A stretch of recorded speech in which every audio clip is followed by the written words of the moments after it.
তো ওখানে আমাকে তারা 36 দিন ঘুমাতে দেয় নাই, আমাকে 36 দিন লাগাতার ঘুমাতে দেয় না। চিন্তা করা যায় 40 দিন পর্যন্ত আমার চোখ বেঁধে রাখছে, আমার মাথা বেঁধে রাখছে। আমাকে প্রস্রাব করে পর্যাপ্ত সময় দেওয়া হতো না, পায়খানা করে পর্যাপ্ত সময় দেওয়া হতো না। পায়খানা করতে গেলে সেখানে দরজা খোলা রাখতে বলতো।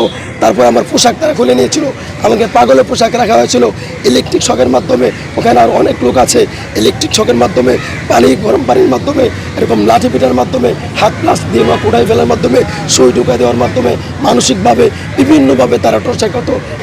আমি মুফতি মোহাম্মদ শফিকুল ইসলাম, প্রিন্সিপাল মার্কাজুস সুন্নাহ মাদ্রাসা পূর্বাচল, ঢাকা।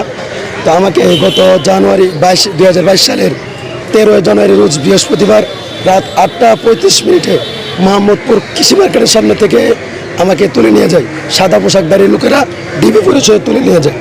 তো সেখানে তারা প্রথমে একজন আমাকে বলে, ভাই আপনি কি মুফতি শফিকুল ইসলাম মার্কাজুস সুন্নাহ মাদ্রাসার প্রিন্সিপাল? তখন আমি বললাম,